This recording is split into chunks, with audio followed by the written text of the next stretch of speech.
High court এবং appeal বিভাগ এবং প্রধান বিচারপতি অন্যান্য বিচারক সহ তাদের নিয়োগের ক্ষেত্রে কতটুকু সংবিধান আমরা ফলো করি বা সংবিধানে কি বলা রয়েছে?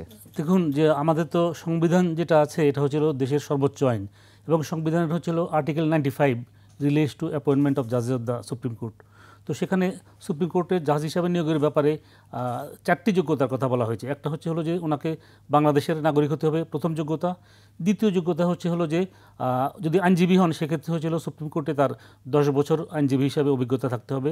আর যদি অধস্তন আদালতের বিচারক হন সেখানে অধস্তন আদালতের বিচারক হিসেবে 10 বছরের অভিজ্ঞতা থাকতে হবে। আর এর পরের যে যোগ্যতাটা সেটা বলা হয়েছে যে any other qualification as may be prescribe by law made by Parliament, অর্থাৎ সংসদ কর্তৃক প্রণীত আইনের দ্বারা অন্য যে কোনো কোয়ালিফিকেশান।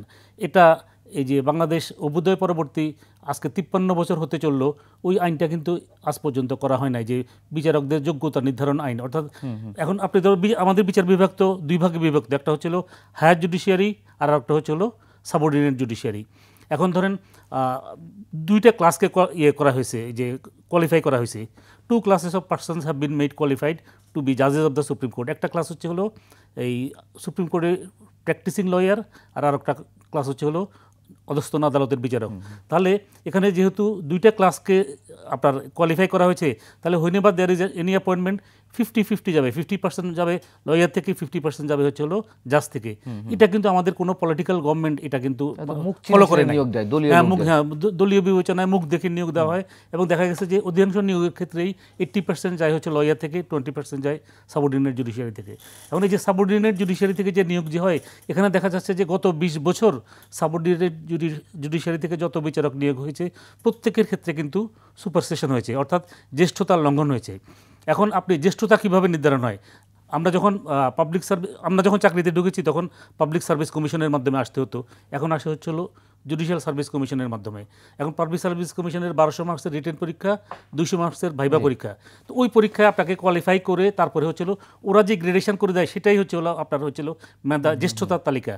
এখন আপনাকে দেখা যাচ্ছে যে আপনি যখন এটা 20 বছর আগে বিচারক নিয়োগ হলো, 54 জনকে সুপারসিড করে 55 নম্বরকে সুপ্রিম কোর্টে জাজ করা হলো, 205 জনকে সুপারসিড করে 206 নম্বরকে আপনার সুপ্রিম কোর্টে জাজ করা হলো। তাহলে আপনি যদি 54 জনকে সুপারসিড করেন বা 205 জনকে যদি সুপারসিড করেন, তাহলে তো আপনি যে সামারির মাধ্যমে বা যেই ফাইলে যে নোটের মাধ্যমে নিয়োগ হয় সেখানে তো আপনাকে তো জাস্টিফিকেশন দিতে হবে যে যাদেরকে অতিক্রান্ত করা হয়েছে, সুপারসিড করা হয়েছে 54 জন বা 205 জন, তাদের থেকে ইনি সুপিরিয়ার।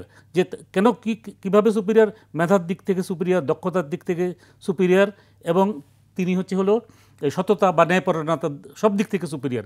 এই ধরনের কোনো ব্যাখ্যা তো নাই। তাহলে এই ধরনের কোনো ব্যাখ্যা যদি না থেকে থাকে, তাহলে এই নিয়োগ প্রক্রিয়ার সাথে যারা জড়িত, প্রধান বিচারপতি, প্রধানমন্ত্রী, আইনমন্ত্রী এবং রাষ্ট্রপতি, এই 4 জন এরা এই যে নেক্সাস, এবং এই 4 জন যে আপনি যে একজনের যে অধিকার ক্ষুণ্ণ করলেন, এই হয়তো এই দুনিয়াতে বা এই যে বাংলাদেশের বিচার ব্যবস্থা তাদের বিচার হবে না, বা এখন হয়তো নতুন সরকারে এসেছে তারা হয়তো এটাকে রিওপেন করতে পারে যে আপনারা যে বিচারক নিয়োগ দিলেন কিসের ভিত্তিতে এতজনকে সুপারসিড করে এদেরকে নিয়োগ দেওয়া হলো। একটা কমিশন করে এটা দেখা, আমি একটু হাইকোর্ট এবং অ্যাপিলেট ডিভিশনের কথা আমি বলছি যে একটা কমিশন করে এটা দেখা যেতে পারে। তা আমি বলছি যে যারা এই নিয়োগ প্রক্রিয়ার সাথে জড়িত এবং যাদের অধিকার ক্ষুণ্ণ করা হয়েছে, এই 4 জনের সারা জীবনের যত যদি পুণ্য থাকে, ওই সব পুণ্য কিন্তু ওই একটা অন্যায়ের কাছে বিলীন হয়ে গেছে।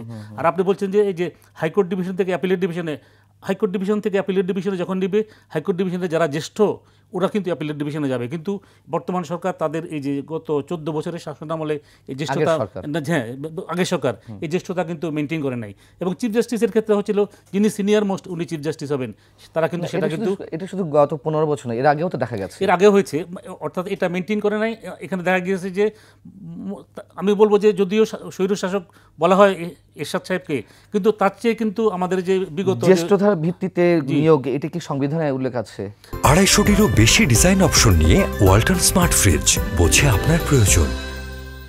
না, সংবিধানে তো এটা তো উল্লেখ থাকার তো দরকার নাই। তো এটা তো এটা তো বেসিক প্রিন্সিপাল যে আপনি তো একজনের জ্যেষ্ঠতা, আপনি কীভাবে জ্যেষ্ঠতা আপনি ক্ষুণ্ণ করবেন। যদি জ্যেষ্ঠতা যদি আপনি ক্ষুণ্ণ করতে হয়, তাহলে তো আপনাকে তো জাস্টিফিকেশন দিতে হবে, এবং সামানিতে অবশ্যই নোট থাকতে হবে যে এই কারণে তাকে দেওয়া গেল না এবং তার পরবর্তীকে দেওয়া হয়েছে। এই ধরনের কোনো ব্যাখ্যা যদি না থাকে, তাহলে আরও একটি বিষয় লেখা থাকে যেটি বর্তমান সংবিধানে রয়েছে, যে রাষ্ট্রপতি প্রধান বিচারপতি নিয়োগ দেবেন। কিন্তু আমরা তো দেখি সবসময় প্রধানমন্ত্রীর পরামর্শ অনুযায়ী বা তার নির্দেশ অনুযায়ী রাষ্ট্রপতি শুধু সিগনেচারটা করেন, তাই তো? এর বাইরে তো আর কিছু দেখি না আমরা। এটা যদিও সংবিধানে বলা আছে যে দুটি ক্ষেত্রে রাষ্ট্রপতি প্রধানমন্ত্রীর পরামর্শ নেওয়ার প্রয়োজন নাই, একটা হচ্ছিল প্রধানমন্ত্রীর নিয়োগ আর একটা হচ্ছিল প্রধান বিচারপতি।